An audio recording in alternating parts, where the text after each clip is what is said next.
Hi friends, मेरे digital classes में आप लोग का बहुत बहुत स्वागत करता हूं। तो ये हमारा भारत के जो मिट्टियां कल का एक पार्ट डल चुका है, हमारा दूसरा पार्ट है।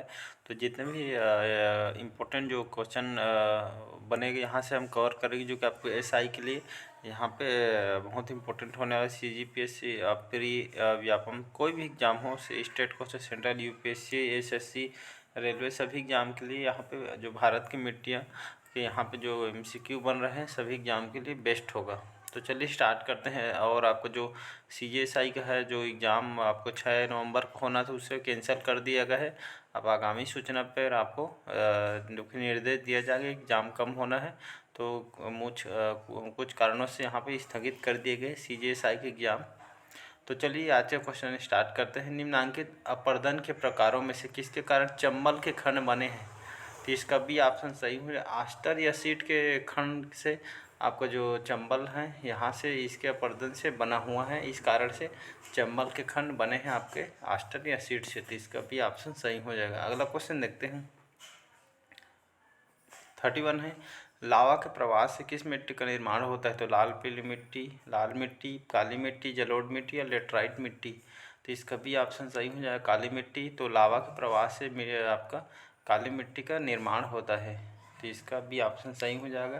तो काली मिट्टी किस प्रकार बनता है? लावा के प्रवाह से इस मिट्टी का निर्माण होता है, तो इसका भी ऑप्शन सही हो जाएगा। अगला क्वेश्चन है, कपास की खेती के लिए सर्वोत्तम मिट्टी कौन सी है? तो काली मिट्टी, लाल पीली मिट्टी, और चिकनी मिट्टी या लेटराइट मिट्टी। तो इसका ये ऑप्शन सही हो जाएगा। कपास की खेती के लिए जो सर्वोत्तम प्रकार की मिट्टी आपकी काली मिट्टी होना चाहिए, जिसमें आपको जो कपास की खेती करना और उसमें जो पैदावार है सभी अच्छे माना जाता है काली मिट्टी को। जो कि काली मिट्टी में मुख्यतः आपके अगर महाराष्ट्र तरफ जाएंगे तो वहाँ पे मिलता है। तो इसका ये ऑप्शन सही हो जाएगा। कपास की खेती के लिए सर्वोत्तम प्रकार की मिट्टी काली मिट्टी होनी चाहिए, जिससे कपास की खेती करने के लिए आवश्यक है काली मिट्टी। तो इसका ये ऑप्शन सही हो जाए। यूपीएससी 2020 में आया हो क्वेश्चन में देख सकते हैं। अगला क्वेश्चन देखते हैं। अगला क्वेश्चन देखते हैं, भारत की सर्वाधिक महत्वपूर्ण जो मिट्टी है कौन सी प्रकार की मिट्टी है? तो जलोढ़, काली, लाल या लेटराइट मिट्टी। थी इसका ये ऑप्शन सही हो, जलोढ़ मिट्टी। तो भारत की जो सर्वाधिक महत्व मिट्टी किस प्रकार की मिट्टी है? तो आपकी जलोढ़ मिट्टी है। जो पूरे भारतवर्ष में सर्वाधिक महत्वपूर्ण मिट्टी आपकी जलोढ़ मिट्टी है। सीजीपीएससी 2020 में आया हो क्वेश्चन है, देख सकते हैं कितना इम्पोर्टेंट क्वेश्चन है। तो याद रखिए, भारत की सर्वाधिक जो महत्वपूर्ण इम्पोर्टेंट मिट्टी है जलोढ़ मिट्टी, इसका सही आंसर हो जाएगा। अगला क्वेश्चन देखते हैं, निम्न में से कौन सा सर्वाधिक समृद्ध मिट्टी है? तो काली मिट्टी, लाल मिट्टी, लेटराइट मिट्टी, जलोढ़ मिट्टी। तो इसका डी ऑप्शन सही हो जाए, जलोढ़ मिट्टी। यह सर्वाधिक समृद्ध मिट्टी मानी जाती है आपको जलोढ़ मिट्टी को। तो डी ऑप्शन सही हो जाएगा। अगला क्वेश्चन देखते हैं, तटीय मैदानों और उत्तर भारत के मैदानों में उत्कृष्ट मृदा कौन सी प्रकार की है? तो लाल, काली, आपके रुक्ष, शुष्क या जलोढ़। तो इसका डी ऑप्शन सही हो, जलोढ़ मिट्टी। तो तटीय मैदानों और उत्तर भारत के मैदानों में जो मृदा पाई जाती है तो कौन सी मृदा है? तो इसका जलोढ़, जो कि सही आंसर हो जाएगा। तो याद रखिएगा, जलोढ़ मृदा। अगला क्वेश्चन है, पुरानी जलोढ़ मिट्टी को अन्य किस नाम से जाना जाता है? तो इसका सही आंसर हो जाएगा बी ऑप्शन, बांगर। तो याद रखिए, कई बार एग्जाम में रिपीट किया गया क्वेश्चन है। तो पुरानी जलोढ़ मिट्टी को जो नाम से जाना जाता है उसे आपका बांगर के नाम से जाना जाता है। जो पुरानी जलोढ़ मिट्टी को बांगर के नाम से जाना जाता है। तो इसका भी ऑप्शन सही हो जाएगा। अगला क्वेश्चन है, लावा के प्रवाह से किस मिट्टी का निर्माण होता है? तो इसका सी ऑप्शन सही हो, लावा के प्रवाह से जिस मिट्टी का निर्माण होता है उसे काली मिट्टी कहा जाता है। तो इसका सी ऑप्शन सही हो जाएगा। अगला क्वेश्चन देखते हैं, निम्न में से किस मिट्टी को रेगुर मिट्टी के नाम से भी जाना जाए? तो काली मिट्टी, जलोढ़ मिट्टी, दोमट मिट्टी या लाल मिट्टी। तो इसका ए ऑप्शन सही हो जाए, काली मिट्टी। तो इस मिट्टी को रेगुर की मिट्टी के नाम से भी इसको जाना जाता है, काली मिट्टी। तो स्थानीय नाम क्या है काली मिट्टी का? तो रेगुर मिट्टी के नाम से इसको जाना जाता है, काली मिट्टी को। तो इसका ए ऑप्शन सही हो जाएगा। अगला क्वेश्चन देखते हैं, निम्नलिखित कौन सी मिट्टी जैव पदार्थों से भरपूर होती है? तो काली मिट्टी, जलोढ़ मिट्टी, आपकी मखरली मिट्टी या लाल मिट्टी। तो इसका ए ऑप्शन सही है, काली मिट्टी, जो कि पूर्ण रूप से यह मिट्टी जो कि जैव पदार्थों से भरपूर मात्रा में होती है, काली मिट्टी। तो याद रखिए, इसका ए ऑप्शन सही हो जाएगा। अगला क्वेश्चन है, किस मिट्टी में कृषि के लिए सिंचाई की आवश्यकता नहीं होती है? तो लेटराइट मिट्टी, लाल मिट्टी, काली मिट्टी या जलोढ़ मिट्टी। तो इसका सी ऑप्शन सही हो जाएगा, काली मिट्टी। तो इस मिट्टी में कृषि के लिए सिंचाई की आवश्यकता जो कि लगभग नहीं होती है आपकी काली मिट्टी में। तो जिसमें जो कपास की खेती की जाती है तो काली मिट्टी पर अधिकतर किया जाता है। तो याद रखिए इस मिट्टी में कृषि के लिए सिंचाई की आवश्यकता नहीं होती है। तो इसका सी ऑप्शन सही हो जाएगा, काली मिट्टी में आपकी कपास की खेती की जाती है। और कपास अधिकतर आपके महाराष्ट्र साइड ज़्यादा मात्रा में इसकी खेती की जाती है। धान की खेती के लिए सर्वाधिक आदर्श मृदा कौन सी है? तो काली मृदा, जलोढ़ मृदा, लाल मृदा या लेटराइट मृदा। तो इसका भी ऑप्शन सही हो जाए, जलोढ़ मृदा। तो धान की खेती के लिए सर्वाधिक आदर्श मृदा कौन सी मानी जाती है?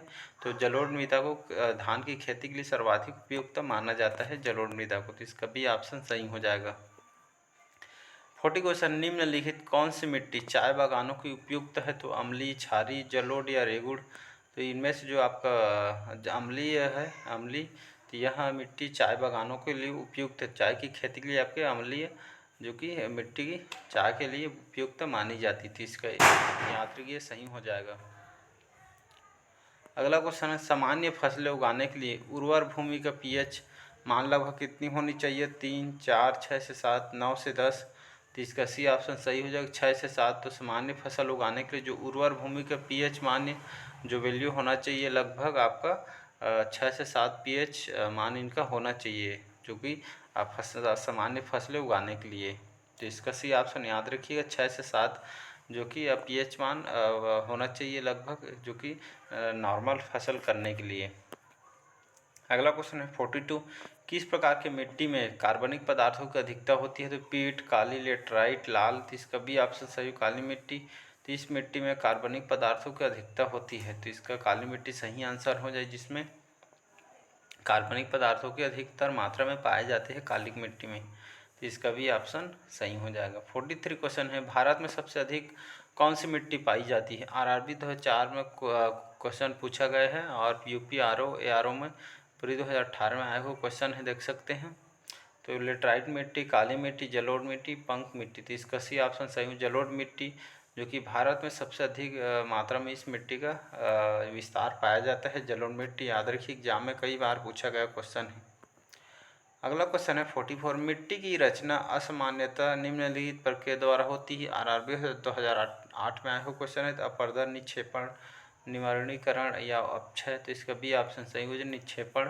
तो मिट्टी की रचना असामान्यतः किसके प्रक्रिया द्वारा होती है? तो आपके निक्षेपण प्रक्रिया द्वारा होती है मिट्टी की रचना। तो याद रखिए निक्षेपण।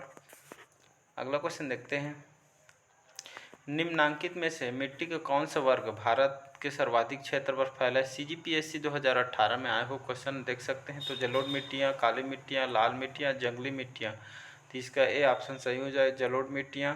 यह मिट्टी का यह जो कि भारत का सर्वाधिक क्षेत्र पर फैला है, जलोढ़ मिट्टियाँ। तो इसका ए ऑप्शन सही हो जाएगा। अगला क्वेश्चन देखते हैं, गंगा के मैदान की पुरानी कछारी मिट्टी क्या कहलाती है? तो भाभर, बांगर, खादर या खोंडोलाइट। तो इसका भी ऑप्शन सही हो जाए, बांगर। तो गंगा के मैदान की जो पुरानी कछारी मिट्टी क्या कहलाती है? तो आपका बांगर कहलाता है। याद रखिए जो गंगा के मैदान की पुरानी कछारी मिट्टी बांगर कहलाती है।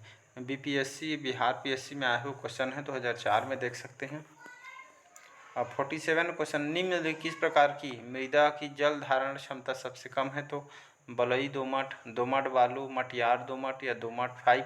तो इसका ए ऑप्शन सही, आपका जो बलुई दोमट है, इस प्रकार के मृदा की जल धारण क्षमता जो सबसे कम होती है बलुई दोमट मिट्टी का। तो याद रखिए जो कि इस मृदा की जो जल धारण जो क्षमता होती है कम मात्रा में होती है। आपके प्रीवियस ईयर में आए हुए क्वेश्चन है, देख सकते हैं एग्जाम में। मृदा क्षरण निम्नलिखित द्वारा रोका जा सकता है। तो अच्छे पेड़ पौधे लगाकर हम मृदा क्षरण को रोका जा सकते हैं। अधिकतर मात्रा में पेड़ पौधे लगाना भी चाहिए, इन्वायरमेंट साफ रहेगा इससे भी। अगला क्वेश्चन है 49, मृदा लवणता मृदा लवणता की स्थिति में किस तत्व की परत सतह पर नहीं पाई जाती है? तो सोडियम, कैल्शियम, नाइट्रोजन, मैग्नीशियम। तो इसका सी ऑप्शन सही हो, नाइट्रोजन। तो मृदा लवणता की स्थिति में आपका नाइट्रोजन तत्व की परत सतह पर नहीं पाई जाती है। तो याद रखिए इसका सी ऑप्शन सही हो, नाइट्रोजन। 50वां क्वेश्चन, निम्नलिखित कौन सा क्षेत्र मृदा अपरदन से सबसे अधिक प्रभावित है? पश्चिमी हिमालय, राजस्थान, चंबल की घाटी या पश्चिम बंगाल। तो इसका सी ऑप्शन सही हो जाएगा, चंबल की घाटी। तो यह क्षेत्र मृदा अपरदन से सबसे अधिक प्रभावित है चंबल की घाटी। तो याद रखिएगा, जो चंबल की घाटी है यहाँ क्षेत्र आपका मृदा अपरदन से सबसे अधिक प्रभावित अभी है तो वर्तमान में। तो इसका सी ऑप्शन सही हो जाएगा। अगला क्वेश्चन है, पहाड़ी भागों के भू अपरदन का मुख्य कारण है तो अतिचारण, दोषपूर्ण कृषि पद्धति या वन विनाश या उपरोक्त सभी। 30 का डी ऑप्शन सही हो जाएगा, उपरोक्त सभी। तो आपका पहाड़ी भागों के जो भू अपरदन का मुख्य कारण क्या है, तो भू अपरदन का मुख्य कारण है अति मात्रा में चारण करना, अतिचारण, दोषपूर्ण कृषि पद्धति करना, वन का विनाश करना, पेड़ पौधे न लगाना, जो कि उपरोक्त सभी भू अपरदन का मुख्य कारण है, जिसमें जो हम मनुष्य हैं इसमें मुख्य कारण हो सकते हैं। अगला क्वेश्चन है, पर्वतीय स्लोपों पर मृदा अपरदन को किस प्रकार नियंत्रित किया जा सकता है। एसएससी 2010 में आया क्वेश्चन है। तो वनारोपण द्वारा, सोपान कृषि या पट्टीदार खेती या समोच्च रेखित जुताई के माध्यम से। तो पर्वतीय स्लोपों पर आपके मृदा अपरदन को हम आपके समोच्च रेखीय जुताई के माध्यम से हम इसको नियंत्रित किया जा सकता है। इसका डी ऑप्शन सही हो जाएगा।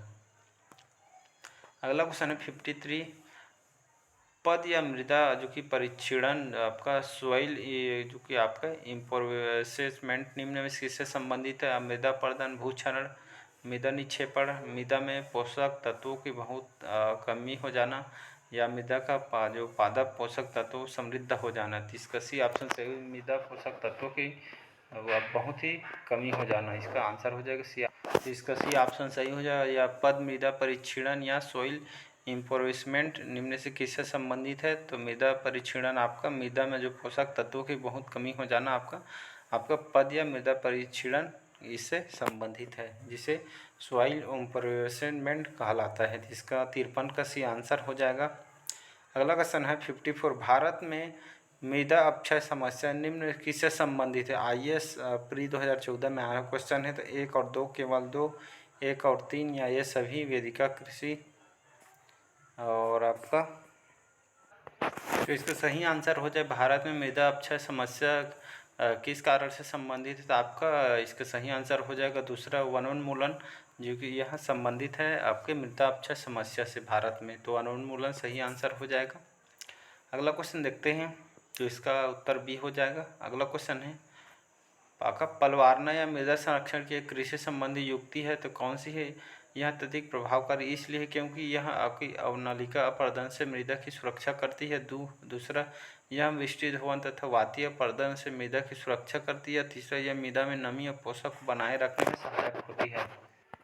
तो आपका ये दोनों सही हो जाएगा। आपका पलवारना मृदा संरक्षण एक कृषि संबंधी युक्ति है।